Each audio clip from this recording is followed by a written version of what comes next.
요한계시록 1장 9절부터 20절까지 읽어주시기 바랍니다. 나 요한은 너희 형제요 예수의 환난과 나라와 창림에 동참하는 자라. 하나님의 말씀과 예수를 증언하였으므로 말미암아 단모라 하는 섬에 있었더니 주의 날에 내가 성령에 감동되어 내 뒤에서 나는 나팔소리 같은 큰 음성을 들으니 이르되 네가 보는 것을 두루마리에 써서 에베소, 서머나, 버가모, 두아디라, 사대, 빌라델비아, 라오디게아 등 일곱 교회에 보내라 하시기로 몸을 돌이켜 나에게 말하는 음성을 알아보려고 돌이킬 때 일곱 금 촛대를 보았는데 촛대 사이에 인자 같은 이가 발에 끌리는 옷을 입고 가슴에 금띠를 띠고 그의 머리와 털이 희기가 흰 양털 같고 은 같으며 그의 눈은 불꽃 같고 그의 발은 풀무불에 단련한 빛난 주석 같고 그의 음성은 많은 물소리와 같으며 그의 오른손에 일곱 별이 있고 그의 입에서 좌우에 날선 검이 나오고 그 얼굴은 해가 힘있게 비치는 것 같더라. 내가 볼 때 그의 발 앞에 엎드러져 죽은 자같이 되매 그가 오른손을 내게 얹고 이르시되 두려워하지 말라. 나는 처음이요 마지막이니 곧 살아있는 자라. 내가 전에 죽었었노라. 볼지어다 이제 세세토록 살아있어 사망과 음부의 열쇠를 가졌노니 그러므로 네가 본 것과 지금 있는 일과 장차 될 일을 기록하라. 네가 본 것은 내 오른손의 일곱 별의 비밀과 또 일곱 금촛대라. 일곱 별은 일곱 교회의 사자요 일곱 촛대는 일곱 교회니라. 예. 지금 이 본문은 특별히 그 19절에 그러므로 내가 본 것과 지금 있는 일과 장차 될 일을 기록하라. 그래서 본 것, 그리고 지금 있는 일, 장차 될 일, 이 세 가지 구분으로 8개의 카테고리로 나눈 것 기억하시죠? 예. 그 중에 본 것에 해당되는 부분입니다. 본 것.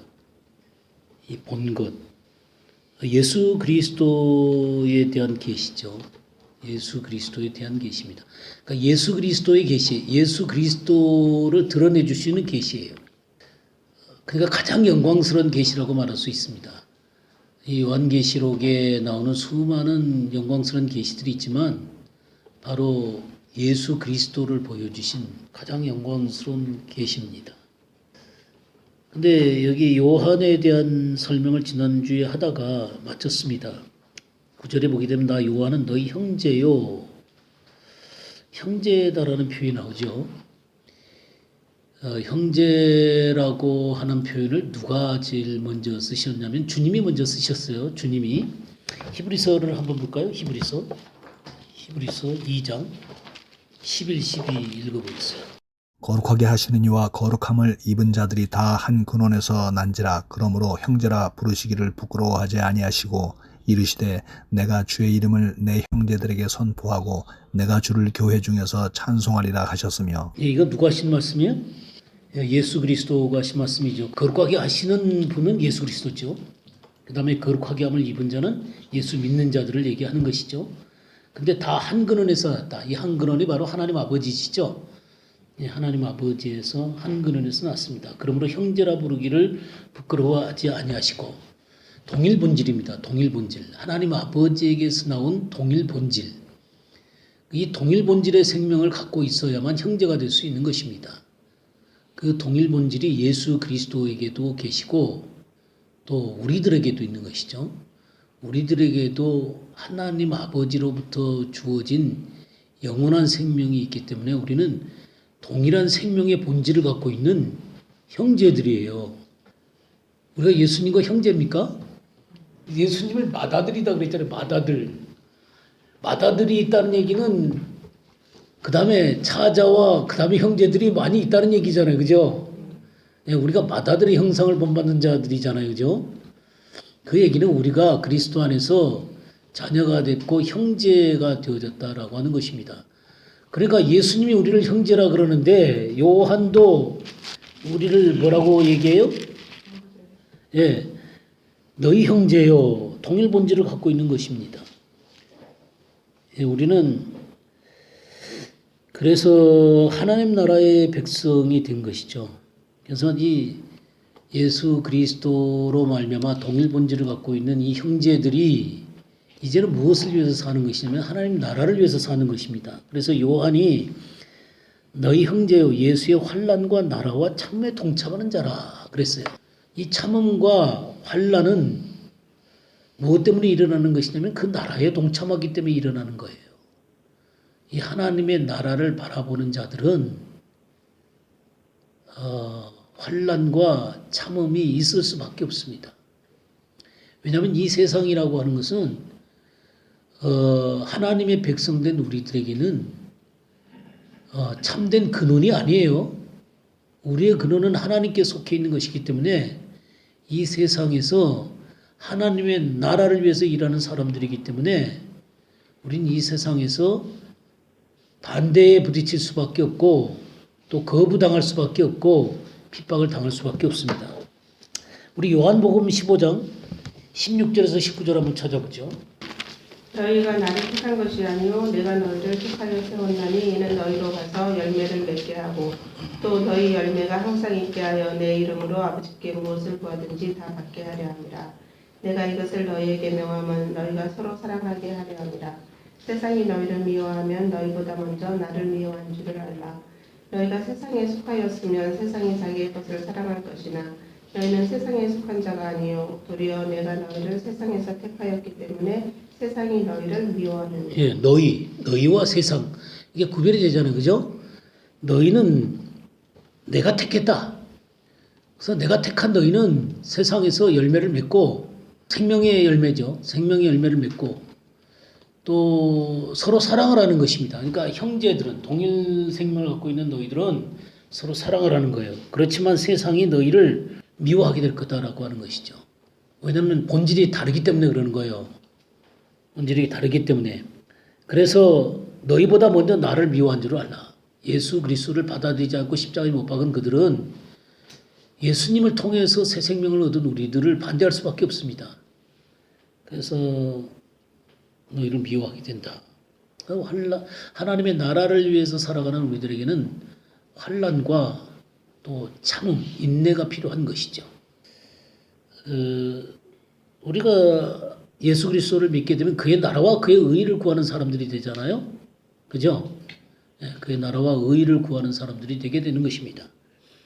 그래서 이 그의 나라와 의를 구하게 될 때 필연적으로 우리는 고난이라는 문제, 이 환난이라는 문제를 겪을 수밖에 없다.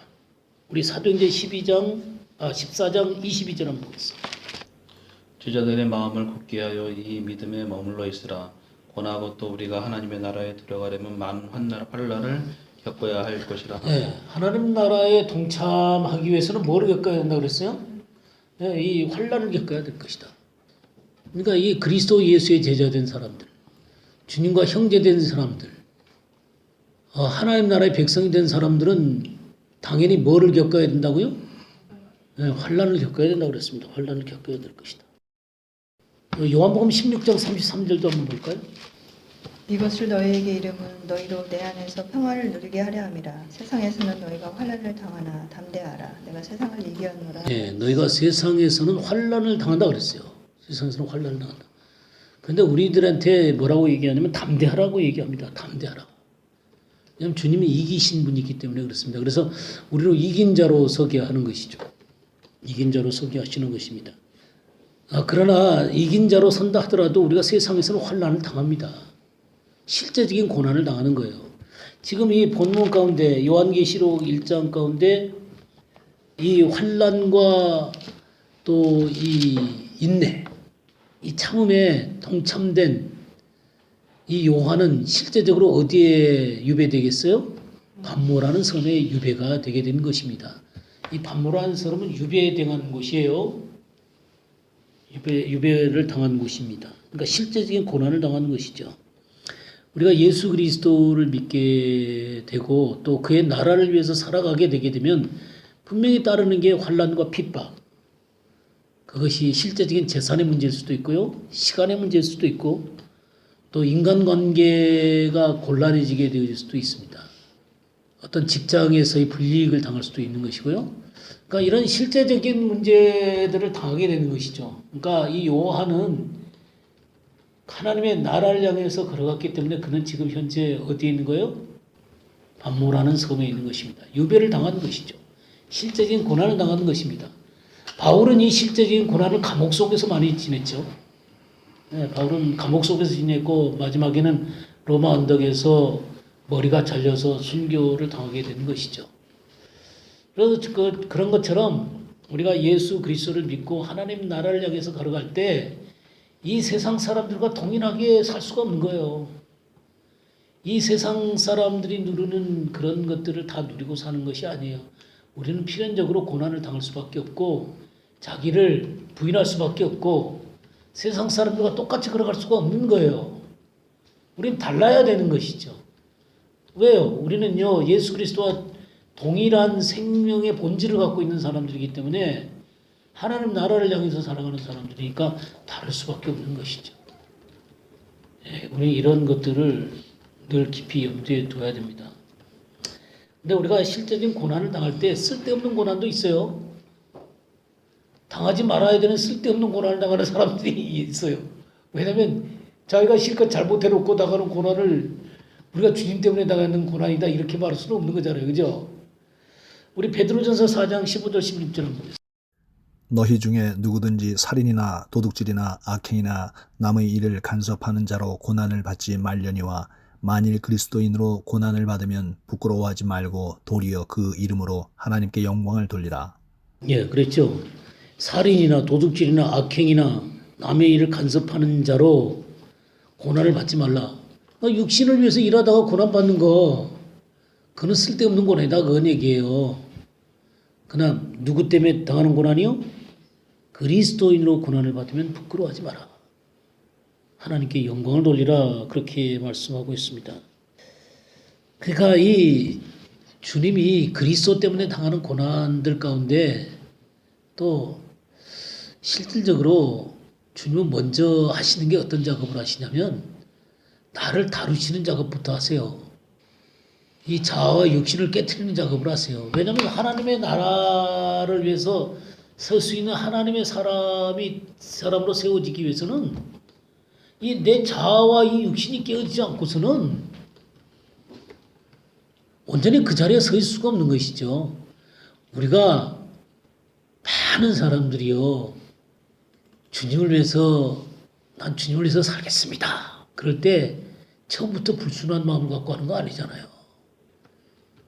정말 바르게 해보려고 하잖아요. 근데 그걸 지속하지 못하는 이유가 있어요. 왜 그럴 것 같아요? 자기가 안 부서져서 그러는 거예요. 결국 처음에는 순전하게 보이는 것처럼 보이지만 자기가 다루어지지 않는 사람은 끝내 자기를 드러낼 수밖에 없어요. 자기 욕심을 드러낼 수밖에 없어요. 자기 고집을 버릴 수가 없어요. 부서져 있어야지 깨져 있어야지 그걸 갖다가 놓고 주님의 뜻을 쫓을 수가 있지. 깨지지 않은 사람들은요 끝내 근데 멋대로 해요? 그냥 자기 마음대로 해요. 끝내 자기 마음대로 해요. 이건 다뤄지지 않았기 때문에 그러는 거예요. 많은 사람들이 처음부터 제가 주님을 섬기고 주님의 뜻을 따르고 정말 주님을 사랑하고 그런 말 안 해요? 그게 순전하게 안 해요? 처음부터? 다 하잖아요. 그냥 눈물 콧물 흘리면서 그냥 주여 내 몸을 드립니다 그러면서 안 했어요? 했죠? 근데 어땠어요? 조금 지나고 나면 어때요? 다시 내 멋대로 하죠? 다시 내 멋대로 왜? 내가 안 다뤄져 있기 때문에 그러는 거예요. 내가 안 부서져 있기 때문에. 얼마나 많은 사람들이 그런 초보적인 육신적인 이 바벨론으로 끌려가는 그런 삶을 사는지 몰라요. 정말 온전하게 시온의 대로가 그 가운데 있어서 그 시온에서 그 각기 하나님 앞에 딱 드러나는 그런 삶을 사는 게 아니라 그냥 육신과 적당히 타협해서 바벨론에 끌려다니는 거예요. 노예 생활을 하는 거라고요. 그러니까 중요한 건 주님이 그거 다루셔야 되는 거거든요. 부서져야지 주님이 살짝만 손을 이렇게 대도 아이고 알았습니다 주님 하고 금방 그 주님의 뜻에 순종하고 주님의 뜻에 쫓아가지. 안 그런 사람들은 이 고집스러워갖고 안 돼요. 많이 다룸을 받아야 되는 것입니다. 그래서 주님이 이런 고난을 통해서 우리를 먼저 다루세요. 다루셔서 하나님의 사람으로 먼저 세우는 것입니다. 그렇게 세우시고 나서 하나님의 나라를 향해서 걸어가게 될 때 실제적인 이제 고난들이 찾아오는 거죠. 핍박이 오게 되고 이 세상에 반대가 오게 되고 그러면서 감옥 가운데도 가고 재산도 잃어버리고 또 정말 목숨도 주님 앞에 내놓고 그렇게 하는 거예요. 그렇게 해서 실제적으로 그리스도 때문에 고난을 당할 때 그런 사람들에게 뭐가 있냐면 영광의 영이 있는 것입니다. 영광의 영이. 우리 베드로전서 4장 14절 한번 읽어보겠어요. 너희가 그리스도의 이름으로 치욕을 당하면 복 있는 자로다. 영광의 영 곧 하나님의 영이 너희 위에 계심이라. 예. 그렇게 그 주님을 위해서 치욕을 당하게 될 때 하나님의 영이 그와 함께 하시면서 그를 위로하시는 거예요. 지금 이 요한이 반모라는 섬에 유배를 당해갖고 치욕을 당하고 있지만 하나님의 영이 임하시고 이 하나님의 놀라운 계시가 보여지게 된 거예요. 요한계시록을 쓰게 된 게 그렇게 해서 쓰게 된 거예요. 아무것도 안 잃어버리고 주님의 일을 하겠다. 내가 다 챙기고 하겠다. 그런 사람에게 어떻게 영광의 영이 머물러 가지고 하나님의 영이 그를 통해서 드러나시겠어요.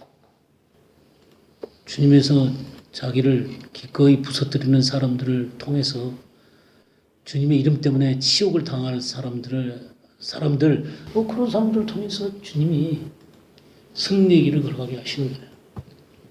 아셨죠?